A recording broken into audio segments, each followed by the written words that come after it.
In Morpus village, West Pokot, women show us where they forage for the next meal. Here, they pickle through the thorny trees to pluck dried stalks of local leaves known as socoria.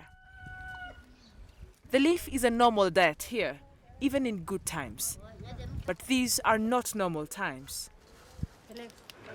West Pokot, a region in northern Kenya, has experienced successive crop failures due to unseasonal rain.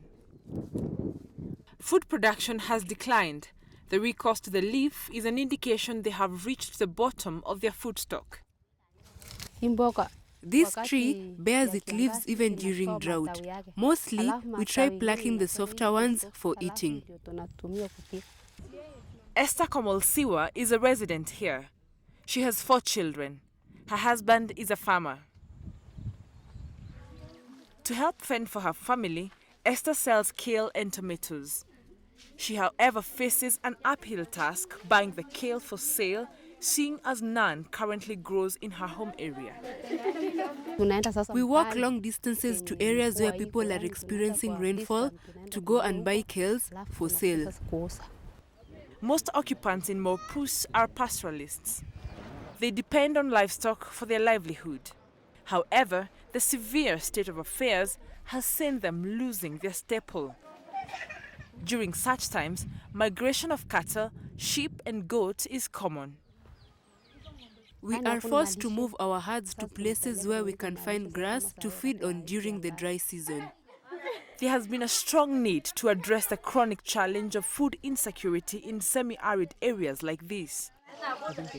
The farmers here have mainly focused on maize production, but further technology has been necessary to increase diversification of crops.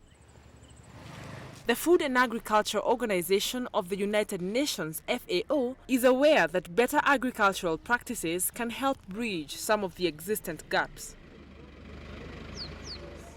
Just recently, FAO organized a week-long workshop in Makutano, a nearby town, to train residents on agribusiness. Yet the price of even the seed itself at the market.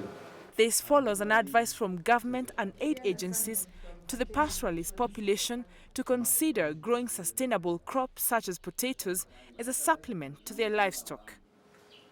We also have sorghum, the drought-tolerant crops like sorghum. We have green grapes that can be grown during that rainy season, the little rain that they receive during the long rains, and with that it can assist actually the community to be able to be resilient during that dry spell when they can't grow any other crop. But then again, there are also other government programs that are going on that are geared towards helping that community be able to access water through construction of water pumps and sand dam, so that they're able to access water, even if it's just for small scale production, vegetables and the likes. Yeah.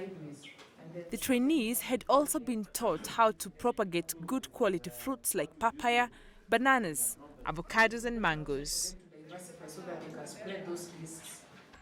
After which the FAO project beneficiaries will be assisted with market linkages as well as value addition methods.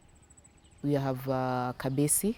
Kabesi is just a company. It's not really a company. It's a self-help group that does processing of honey.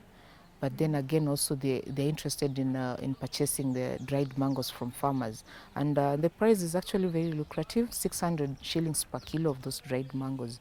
And when you compare with what farmers are selling when they're selling it as a fruit, like a crate of it during the peak season goes at 250 shillings. And like when they dry it or they process it, they can fetch up to even 2,500 of profit, from whatever they could have sold when it's fresh. In the meantime, a couple of things have been achieved here since May this year. Greenhouse and beekeeping technologies have been set up by World Vision and the Global Give Back Circle. The two organizations kick-started the project with an intention to train women on farm management practices.